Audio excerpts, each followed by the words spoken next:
আরো উপস্থিত আছেন ঢাকা সাংবাদিক ইউনিয়নের সম্মানিত সাধারণ সম্পাদক জনাব খুরশিদ আলম এবং দৈনিক জনকণ্ঠ পত্রিকার নির্বাহী সম্পাদক।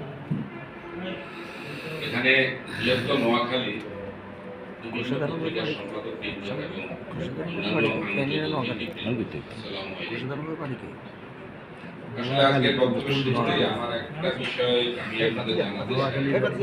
সেটা হলো আমি 2012 সালে যখন সচিবালয়ে কাজে যোগদান করি, বেনির আপনারা বলেছেন সাংবাদিকদের বিচরণ ক্ষেত্রে ওখানে অনেক প্রতিষ্ঠা সাংবাদিক বেনি জেলার জন্মগ্রহণ করেছেন এবং সংবাদপত্র জগতে ওনারা বিশাল অবদান রেখেছেন। মোজাম্মেল সাহেব যে আমরা বিশ্ববিদ্যালয়ের ছাত্র জীবনে ওনার লেখা পড়তাম, বেদুস হাসান আমি আজকে শুনতে হলে লিখতেন, উনি আসতেন নোয়াখালী বা গ্রেটার নোয়াখালী বিভিন্ন বিষয় বলতেন। একই সাথে ওনার পত্রিকার বিষয়, ওনার মেয়েও একটা ব্যাংকে জব করতেন, বিভিন্ন বিষয় আমার সাথে শেয়ার করতেন। উনি বীর মুক্তিযুদ্ধ ছিলেন, ওনাকে আজকে এখানে আমি গভীরভাবে শ্রদ্ধার সাথে স্মরণ করি। সাংবাদিক আসলে আমরা বলে থাকি, আপনারা সকলেই জানেন, তারপরেও বলছি, কোর্ট কলাম বলা হয় আমাদের বিচার বিভাগ, নির্বাহী বিভাগ, সংসদ বা লেজিসলেটিভ, তারপরে কোর্ট কলাম আমাদের সাংবাদিক, অর্থাৎ এই যে সংবাদপত্র বা সাংবাদিক তার জগৎ, তাদের মাধ্যমে আসলে আমাদের সমাজের কল্পনা বলা হয়ে থাকে। আমাদের দেশের উন্নয়ন বলেন, রাজনীতি বলেন, বিভিন্ন বিষয়ে এই সংবাদপত্রের মাধ্যমেই প্রসারিত হয়ে থাকে, প্রতিফলিত হয়ে থাকে।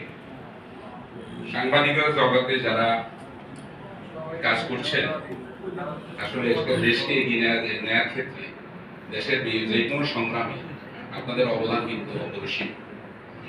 সেই ক্ষেত্রে আমাদের স্বাধীনতা সংগ্রাম যদি বলি, আমাদের মুক্তিযুদ্ধ বলি, তারপরে যে আমাদের বিভিন্ন সময় গণ আন্দোলন, এখানে কিন্তু আপনারা সাংবাদিক বৃন্দ আপনাদের লেখনীর মাধ্যমে বিশাল অবদান রেখে চলেছেন, ভবিষ্যতে রাখবেন। বিশেষ করে আমাদের সমাজে বিভিন্ন যে অসঙ্গতি রয়েছে, দুর্নীতি রয়েছে, আমাদের যে অবহেলিত অঞ্চল রয়েছে, উন্নয়নের ক্ষেত্রে অবহেলিত যে এলাকাগুলো, সে ব্যাপারে আপনারা লিখবেন, নজর রাখবেন।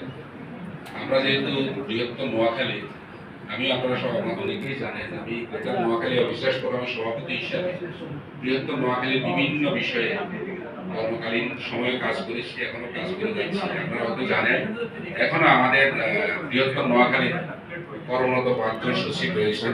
কয়েকদিন আগে যে আমাদের স্বাস্থ্য বিভাগের সচিব হিসাবে